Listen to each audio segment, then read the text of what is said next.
শুকর আদায় করছি আল্লাহ পাকের দরবারে, যিনি আজানের সাথে সাথে আমাদেরকে মসজিদের মেহমান করেছেন। শুকরিয়া আদায় করি আলহামদুলিল্লাহ। আমি সূরা আর রহমানের দুইটা আয়াতে কারিমা তেলাওয়াত করেছি। এই দুইটা আয়াতের সংক্ষিপ্ত ব্যাখ্যা আপনাদের সামনে পেশ করব ইনশাআল্লাহ। সূরা আর রহমান অতি পরিচিত একটা সূরা। এই সূরার আরো একটি নাম আছে যেটা আমরা জানি না।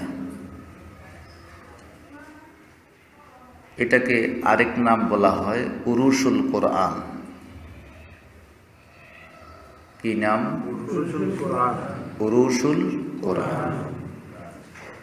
উরুস মানে সৌন্দর্য। পবিত্র কোরআনের সৌন্দর্য বৃদ্ধি করেছে এই সূরা, যার কারণে তার নাম রাখা হয়েছে উরুসুল কোরআন। 31 বার যে জিনিসটা কোরআনের সৌন্দর্য বৃদ্ধি করেছে, 31 বার আয়াতখানা আল্লাহ উল্লেখ করেছেন। ফাবি আইয়ি আলাই রাব্বিকুমা তুকাজ্জিবান, 31 বার আল্লাহ এই আলোচনা করেছেন। এই সূরা যে ব্যক্তি স্বপ্ন দেখবে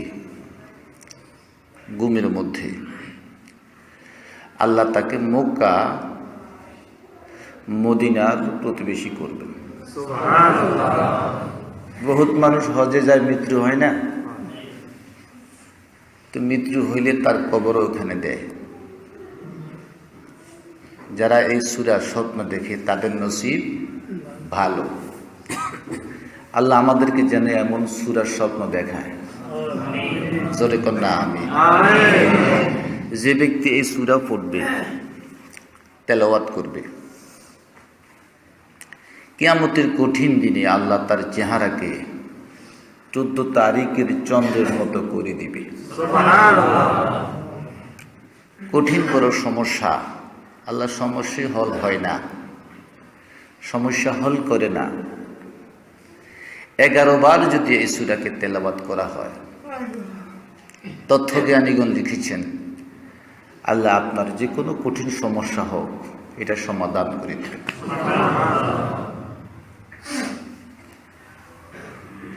তো এই সূরার আগের সূরার মধ্যে আল্লাহ পাক আযাবের কথা আলোচনা করেছেন, আল্লাহর শাস্তির কথা আলোচনা করেছেন। আল্লাহর শাস্তিতে যত কত বড় কঠিন, ওই শাস্তির কথা আগের সূরায় সূরা কমর শাস্তির কথা আলোচনা করেছেন, যে আল্লাহর শাস্তিটি কত বড় কঠিন। এটা বান্দা অনুমান অনুধাবন করা সম্ভব। ফরের সূরার মধ্যে আল্লাহ পাক আলোচনা করেছেন দয়ার কথা। আল্লাহ যে কত ভালোবাসেন বান্দারে, এই ভালোবাসার কথা আল্লাহ আলোচনা করেছেন। কোরআন শরীফের এক একটা আয়াত,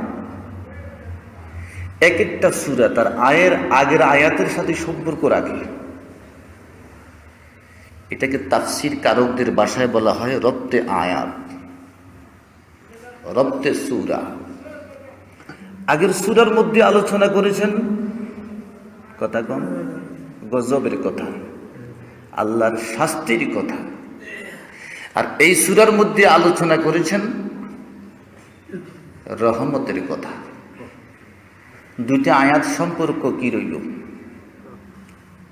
তাফসীর কারক সমাধান দিয়েছেন, আগের সূরার মধ্যে গজবের কথা বলে বান্দার অন্তরকে নরম করে দিয়েছেন, বান্দাকে ভীতির মধ্যে ফেলে দিয়েছেন। পরের সূরার মধ্যে দয়ার কথা আলোচনা করে বান্দাকে বুঝাতে চাচ্ছেন, বান্দা ভয় করিস না, আমার নাম রহমান, আমার গুণ কথা কন রহমান, আমি তোকে মাফ করে দিব। পৃথিবীতে এক একজনের এক একটা উপাধি হইতে পারে, কিন্তু রহমান কারো উপাধি হইতে, এই উপাধি একমাত্র আমার আল্লাহর জন্য খাস। কোন মানুষ যদি আমি রহমান, শিরিক হবে। কোন মানুষ যদি কাউকে বলে এ রহমান, শিরিকের গুনাহ হবে।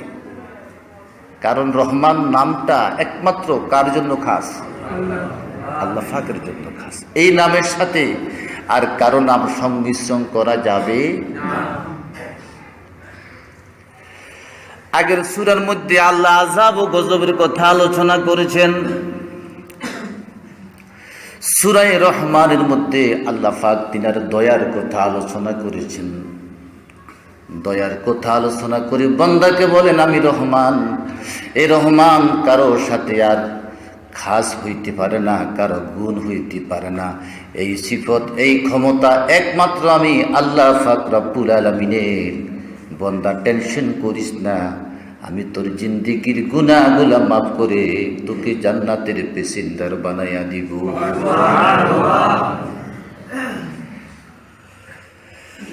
আর রহমান আল্লাহ পাকের বিশেষ নাম, আল্লাহ পাকের বিশেষ গুণ। আর রহমান আল্লাহ পাকের স্পেশাল নাম হলো আল্লাহ। আল্লাহ পাকের স্পেশাল নাম হইল আল্লাহ। আর আল্লাহ পাকের বিশেষ গুণগত নাম হইল আর রহমান। তিনি দয়াবান, তিনি কি? কারণ রহমান কাকে বলে? কোরআন শরীফের দুইটা শব্দ, একটার নাম কথা কোন রহমান, আরেকটা রহিম। আরেকটা কি? দুটো শব্দের মধ্যে ব্যবধান কি? রহমান বলা হয় যিনি বন্দা বানাইবার আগে বন্দাকে দয়া করেছেন, যিনি বন্দাকে বানানোর উপরও দয়া করেন, যিনি কিয়ামতের কঠিন দিনে যেখানে দয়ার প্রশ্নই ওঠে না সেদিনে দয়া করবেন, তাকে বলে কি? রহমান। আর যিনি কোনো জিনিস পায় কাউকে দয়া করে, ভালোবাসে, তাকে বলা হয় রহিম। যেমন মায়ের সন্তান পায় কি করলো? দয়া করলো। শ্বশুর জামাই পায় দয়া করলো। মায়ের ছেলে পায় দয়া করলো। পাওয়ার পরে কোনো ভালোবাসা প্রয়োগ করার নাম হইল কি? রহিম। পাওয়ার আগে, করার আগে যিনি ভালোবাসছেন তিনার নাম কি? রহমান। যেমন আল্লাহ মানুষ বানাইবার আগে ফেরেশতার সাথে পরামর্শ করেছে, আমি অতি মহব্বত করি, বান্দা বানাইতে চাই, এ ব্যাপারে তোমাদের কি রায়? ফেরেশতা কয় আল্লাহ এরা মারামারি করবে, চাঁদাবাজি করবে, সন্ত্রাসী করবে, আপনি এগুলো বানাইয়েন না। আল্লাহ কয় আমি আমার বান্দারে কি করি?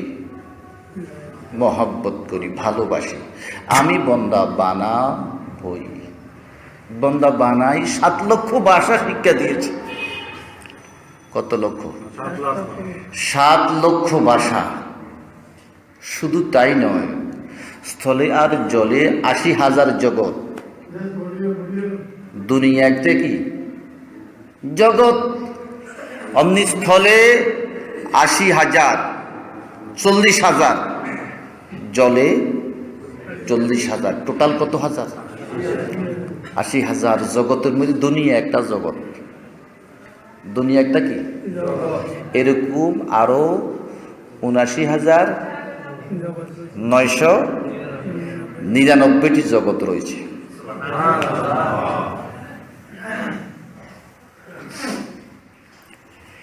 এতগুলা জগতের জ্ঞান আল্লাহ শিক্ষা দিয়েছে হযরত আদমকে।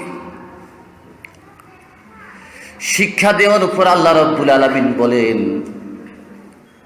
আদম তুমি এই জগৎগুলোর নাম বলো, 7 লক্ষ ভাষার জ্ঞান বলে দাও। বলার সাথে সাথে আদম আলাইহিস সালাম 7 লক্ষ ভাষা এবং 80,000 জগতের কথা বলে দিলে। ফেরেশতারে কই তোমরা এবার কও। ফেরেশতারা জবাব দিতে পারে না। অতএব মানব শিক্ষিত, আর শিক্ষিত জন কি হয়? সম্মানী হয়। ফেরেশতাদেরকে বললেন সেজদা করো। সংক্ষেপ কথা হলো তৎকালীন সেজদা জায়েজ ছিল, তৎকালীন সেজদা জায়েজ ছিল। অতএব আমার আদম বড় শিক্ষিত। আমি দয়া করে কি বানাইছি? আদম বানিয়েছি। 7 লক্ষ ভাষা দান করেছি, 80,000 জগতের জ্ঞান দান করেছি। সুবহানাল্লাহ। এই লোকটা যখন দুনিয়াতে আসলো, আমি আল্লাহ রব্বুল আলামিন তাকে তখনও ভালোবাসি। কিভাবে? সংক্ষেপে বলছি। ইব্রাহিম আলাইহিস সালাম, তিনার কাছে একজন মেহমান আসলো, অগ্নি পূজক, অগ্নি পূজক, আগুনের খোদা মানত, তাও তাদের লিডার। ইব্রাহিম আলাইহিস সালাম তো মেহমান ছাড়া খানা খাইতেন না। রাস্তা দাঁড়াইছে, লোকটা আসছে, কো ভাই আয় আমার ঘরে এক লোকমা খানা খা। খানা খাইতে বসছে। এখন সে তো অগ্নি পূজক, সে আল্লাহর নাম নেয় না। যখন আল্লাহর নাম নেয় নাই, ইব্রাহিম আলাইহিস সালাম রাগ করে ফেললো, বেটা উঠ, সারাল করো সারাল, তুই বুঝি আল্লাহর নাম তো নিলি না। খানার থেকে উঠাই দিয়েছে, লোকটা চলে যাচ্ছে। আল্লাহ সাথে সাথে ইব্রাহিমের কাছে ওহি ফাটালো, ওহে আমদ সোহে ইব্রাহিম আজ খুদা বন্দা এ মারা চেরা করে দি জুদা। ইব্রাহিম, আমার একটা বন্দা তোমার কাছে আসছে, তুমি বুঝি আমার থেকে তাকে দূরে সরাইয়া দিলা। তু বরায়ে ওয়াসলে করদম আমুদি, তোমাকে পাঠাইছি আমার বন্দাকে আমার সাথে সংযোগ করে দিবা। না বরায়ে ফসলে করদম আমুদি, আমার থেকে বিচ্ছিন্ন করতে তোমাকে আমি পাঠাই। ইব্রাহিম আলাইহিস সালামকে আল্লাহ ডাক দিয়ে বলেন, ইব্রাহিম শুন শুন, এক বেলা তারে খানা খাওয়াইবি, তাও ফেলের থেকে উঠাইয়া দিলি। আজ থেকে 70 বছর পর্যন্ত আমার বিরুদ্ধে কথা বলে আগুনের পূজা করে, এরপরেও আমি রব্বুল আলামিন 70 বছর পর্যন্ত তাকে খানা দিয়ে আসতেছি। আল্লাহ বন্দা বানাইও মহব্বত করেছেন বানাইবার আগে, আর বানাইবার পরেও আল্লাহর নাম 70 বছরের মধ্যে একটি বারের জন্য নেয় নাই। আল্লাহ ভালোবাসা ছাড়ে নাই।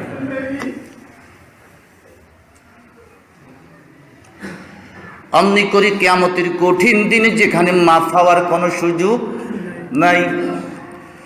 বিশ্বনবী রাসূল করিম সাল্লাল্লাহু আলাইহি ওয়াসাল্লাম বলেন, 2 জন লোক জাহান্নামের আসামি হয়ে যাবে, মিজানের পাল্লা নেকি কম হয়ে যাবে, দৌড় দিতে থাকবে, দৌড় দিতে থাকবে।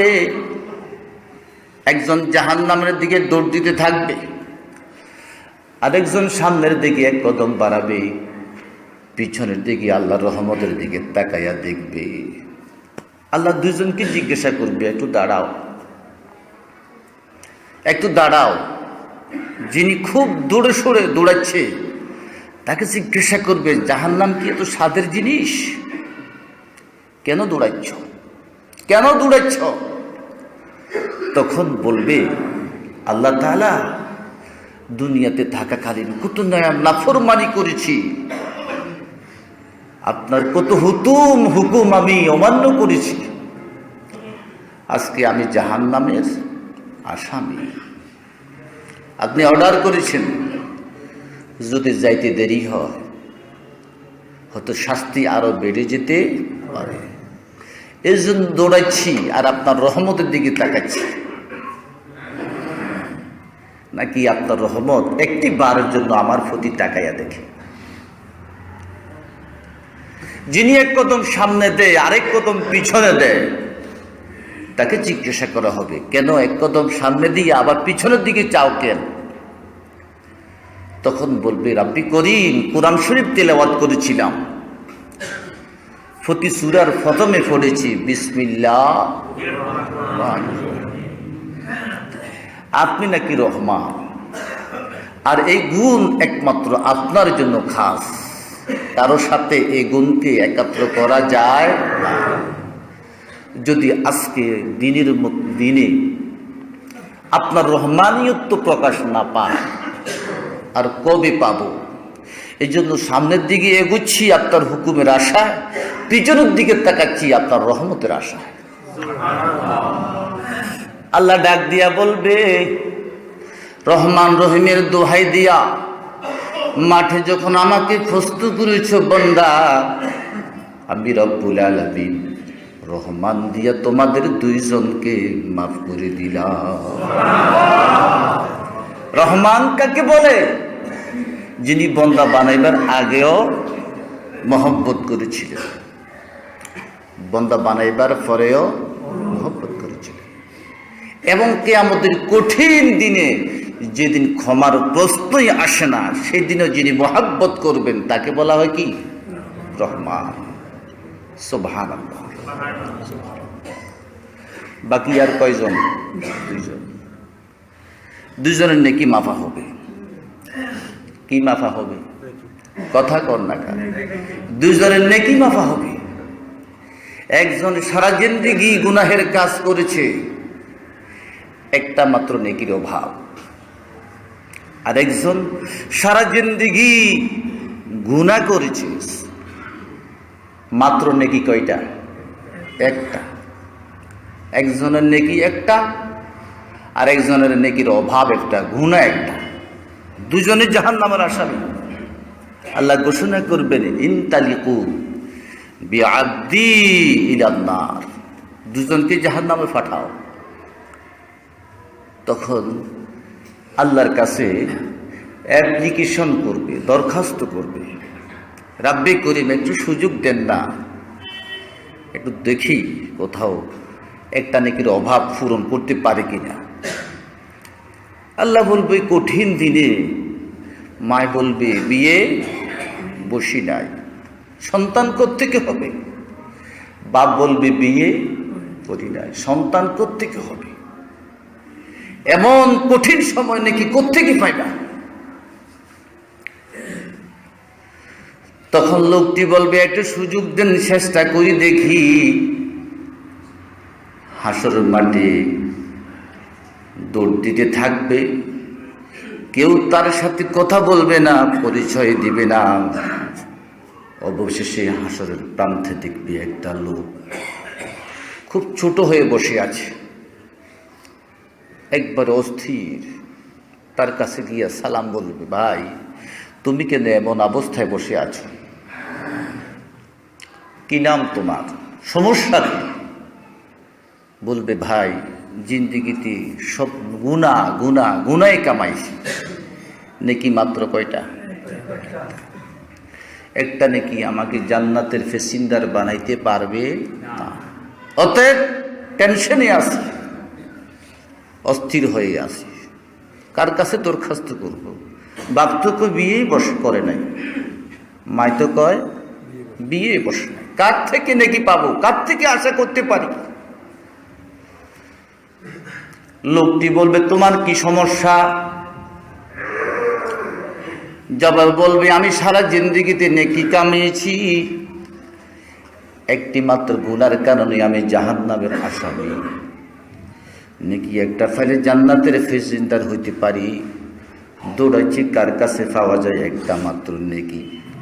মা পরিচয় দেয় নাই, বাপ পরিচয় দেয় নাই, অবশেষে তোমাকে হাসর মাঠে অস্থির হয়ে তোমার কাছে হাজির হয়েছে।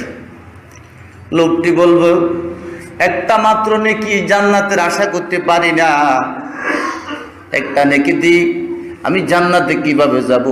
যাও, একটা নেকি আমি তোমাকে গিফট করে দিলাম, দান করে দিলাম। আল্লাহ রাব্বুল আলামিন ওই দুইজনের অবস্থার পরিপ্রেক্ষিতে রহমানের সিফত প্রয়োগ করে বলবে, ইনতালিকু বিআবদাইনি ইলাল জান্নাহ, আমি দুইজনকে জান্নাতের প্যাসেঞ্জার বানাইয়া দিলাম। তাকে বলা হয় রহমান, যিনি মানুষ হওয়ার আগে আদর করেছিলেন, মানুষ বানাইবার পরেও আদর করে 70 বছর পর্যন্ত একটি বারের জন্য মালিকের নাম লওয়া হয় নাই। মালিক তাকে এক বেলা খানাও বন্ধ করেন। কিয়ামতের কঠিন দিনে, যেদিন মাফ করার প্রশ্নই উঠে না, ওই দিন আল্লাহ পাক বান্দাকে মাফ করে তাকে বলা হয় কি? রহমান। মুহাম্মদ সাল্লাল্লাহু আলাইহি ওয়াসাল্লাম যখন মক্কাতে গেলেন, কাফেরদেরকে যখন দাওয়াত ও তাবলীগের কাজের কথা বলতেছিলেন, এক পর্যায়ে রাসূল বলল, তোমরা আল্লাহ পাকের কথা মানো, 360 খোদার পূজা করা যাবে না। আরবের যে কাফেরগুলা, তারা আল্লাহকেও মানত, ভূতের পূজাও। মুহাম্মদ সাল্লাল্লাহু আলাইহি ওয়াসাল্লাম বলল, আল্লাহর পূজা করা যাবে, 60 খোদার পূজা করা যাবে। হজের মধ্যে গিয়ে বলতো, লাব্বাইক আল্লাহুম্মা লাব্বাইক লা শারিকা লাক ইল্লা হাযিহিল আসনাম। আমরা কাউকে শরীক করি না, কিন্তু এই ভূতগুলাকে আমাদের খোদার সাথে কি করি? শরীক করি। রাসূল নিষেধ করলেন। কিছুদিন পরে যখন রহমান নাজিল হলো, কাফেররা প্রশ্ন করি বসলো, আপনি বলছেন আল্লাহ ছাড়া কারো পূজা করা যাবে না, এখন রহমান কে? আপনি তার কথা বারবার বলেন, আমাদের জন্য সব হারাম, আপনার জন্য কি সব হালাল হয়ে গেল? কাফেররা যখন রাসূলকে প্রশ্ন করেছে, আল্লাহ রাব্বুল আলামিন কাফেরের প্রশ্নের জবাবে পাঠাইয়া দিলেন, আর রহমান। রহমান হলো ইনি আল্লামাল কোরআন, কোরআন শিক্ষা দিয়েছেন যিনি। রহমান কে? রহমান হলো ইনি, কোরআন শিক্ষা দিয়েছেন। এখন কোরআন কি জিনিস? লা রাইবা ফিহি হুদাল লিল মুত্তাকিন। কোরআন এমন একটি বই, এমন একটি কিতাব, যেই বইয়ের মধ্যে সন্দেহের কোনো অবকাশ নাই। ইন্না নাহনু নাযালনা যিকরা ওয়া ইন্না লাহু লাহাফিজুন।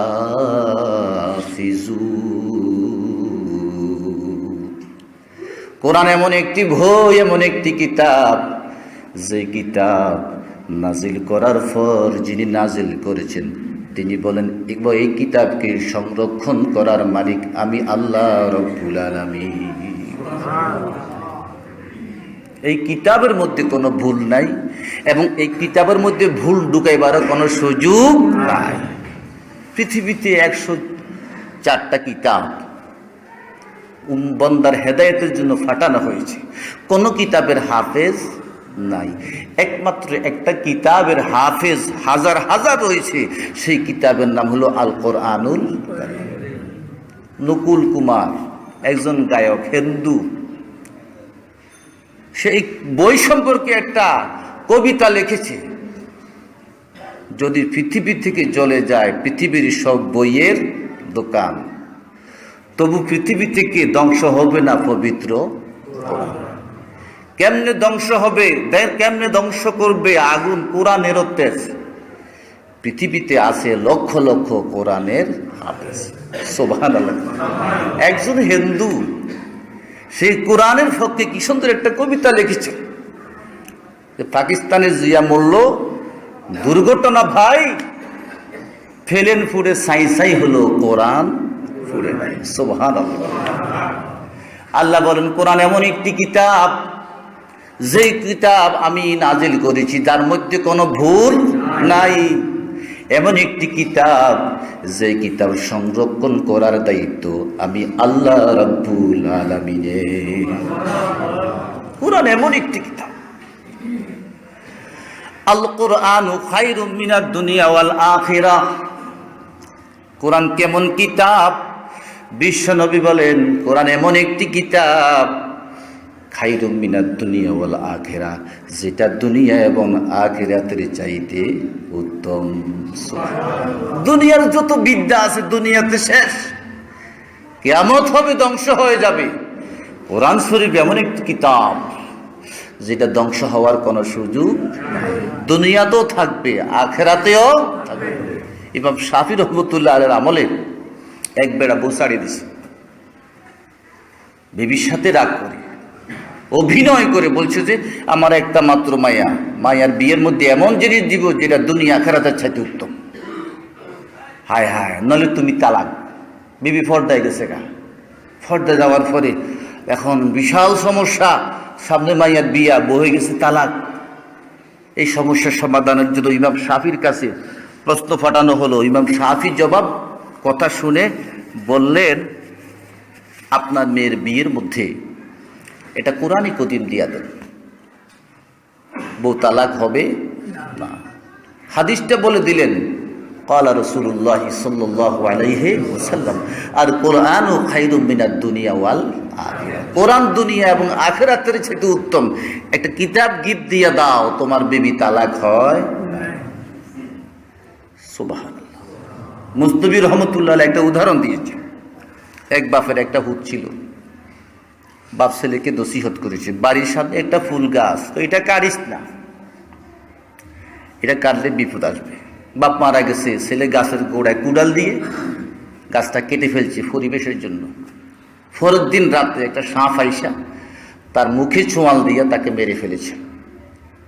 মা ঘুম থেকে উঠে, বোন ঘুম থেকে উঠে কান্দে, আব্বা নিষেধ করছে গাছটা কাটিস না, গাছের গোড়ায় কুড়াল দিস না, গাছটা কেটেছস, সাপ এসে গেছে। যতদিন গাছ ছিল গাছের কারণে সাপ আসতে পারে নাই। সুতরাং কোরআনুল করিম হইল ওই গাছের মতো, ওই গাছের গোড়ায় যত পানি ঢালবে তত দেশে শান্তি আসবে। গাছের গোড়ায় যদি কুড়াল দাও, আল্লাহর গজবের সাপ তোমাকে মুহূর্তের মধ্যে ধ্বংস করে দিবে। কিছুদিন আগে বুলবুল বাংলাদেশের আসার কথা ছিল না, মানুষ হতাঙ্কে হায় হায় কোথায় ভাগবো, কোথায় যাব। এদেশে কোরআনের হাফেরা যারা শেষ রাত্রে ফজর আগে কোরআনুল করিম তেলাওয়াত করে, এই কোরআনুল করিমের বরকতে আল্লাহ এই বুলবুলকে ভারতে পাঠিয়ে দিয়েছে, বাংলাদেশে আঘাত করতে পারে নাই। এটা কোরআনুল করিমের একটা বরকত। আল্লাহ বলেন আর রহমান, আমি আল্লাহ দয়ালু। কেন দয়ালু? আল্লামাল কোরআন, আমি তোমাদেরকে কোরআনুল করিম দিয়েছি, আমি তোমাদেরকে কোরআনুল করিম দিয়েছি। আল্লাহর নেয়ামতকে, মহব্বতকে 100 ভাগে ভাগ করা হয়েছে। কত ভাগ? 100 ভাগ। 99 ভাগ মহব্বত আল্লাহর হাতে, 1 ভাগ মহব্বত সারা মানুষের মধ্যে ভাগ করে দেওয়া হয়েছে। ওই যে 1 ভাগ মহব্বতের প্রথম, 1/1, যেটা সর্বপ্রথম ভালোবাসা, বন্দাকে যে জিনিস দান করেছে সেটা হলো আল কোরআনুল কারীম। সেটা হলো কি? আল কোরআনুল কারীম। কোরআন নাই, শান্তি নাই। কোরআন আছে, শান্তি আছে। আল্লাহ রাব্বুল আলামিন আমাদের সকলকে যে কথাগুলো আলোচনা করেছি আমল করার তৌফিক দান করুন, আমল করার তৌফিক দান। ছেলে মেয়েদেরকে কোরআন শিক্ষা দিন, কোরআন শিক্ষা দিন, ঘরে শান্তি আসবে। আমার এক আত্মীয় গত সপ্তাহ ঢাকাতে থাকে, দেশে আসছে। বাচ্চা কোথায় পড়ে? ও লেভেলে পড়ে। ও লেভেল কি? আমাদের দেশের মেট্রিক। আচ্ছা, ছেলে কখন কোথায়? স্বামী কোথায়? কখন ঘুমাচ্ছে, আম্মার কথা মানে না, আব্বার কথা মানে না। তো বললেন কেন দিছো? ও কেন দিছে আম্মাই জানে। ওখানে যারা পড়ে বেশিরভাগ ছেলেবেলে এমনই হয়। 1.5-2 লক্ষ টাকা ভর্তির ফিস, লক্ষ লক্ষ টাকা মাসে বেতন যায়, কিন্তু আল্লাহকে চিনতে তারা কষ্ট পায়। আল্লাহবিহীন শিক্ষা কোন শিক্ষা হইতে পারে না।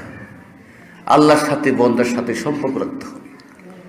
মানিক ভাই যখন আসলো ইন্ডিয়া থেকে, আমি গেলাম, গেলাম আমি মেয়ে কিসে পড়ে, শিখছি এই বেলা চাইছে, বললাম যে ইয়ে পাইছে কিনা, এই গ্রেড পাইছে কিনা, এই গ্রেডের দরকার নেই, মেয়েটা যেন মানুষ হয়, মেয়েটা যেন কি হয়, মানুষ। আপনি এমএ পাস করলেন, বিএ পাস করলেন, খাদ্যের মধ্যে আপনি ফরমালিন মিশাইলেন, এমন এমএ আর বিএ পাস লোক আমাদের প্রয়োজন। আমাদের ওই লোকটা প্রয়োজন, যে লোকটা খাদ্যের মধ্যে ফরমালিন মিশা না। খাদ্যের মধ্যে ফরমালিন মিশানি বন্ধ করতে হলে কি দরকার?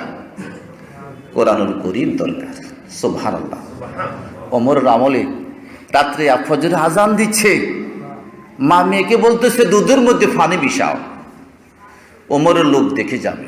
মেয়ে বলতেছে, আরে ওমরের লোক না দেখলে কি হবে, ওমরের খোদায় তো দেখবে।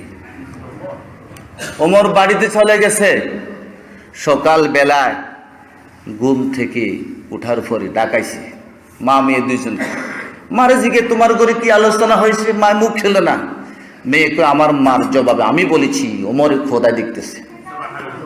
হযরত ওমর মেয়ের হাত চেপে ধরলেন, ঘরের মধ্যে নিয়ে গেলেন।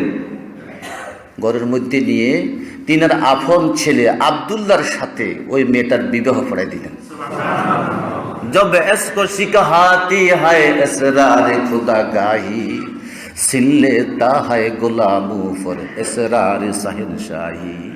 যখন মানুষ আল্লাহকে ভয় করবে, কোনটা দুধ ব্যাপারীর মাইয়া, দুধ বিক্রেতা মাইয়া, আল্লাহ তার মাথার মধ্যে সে শাহিনশাহীর টুপি পরাইয়া তাকে ওমরের ফুতের গো বানাইয়া দিয়েছে।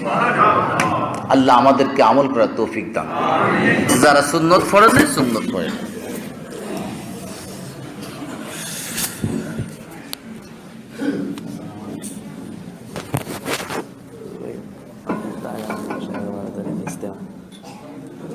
ওলামায়ে কেরামের তত্ত্বাবধানে একটু এলান দেওয়ার জন্য বলছি আপনাদের সাথে।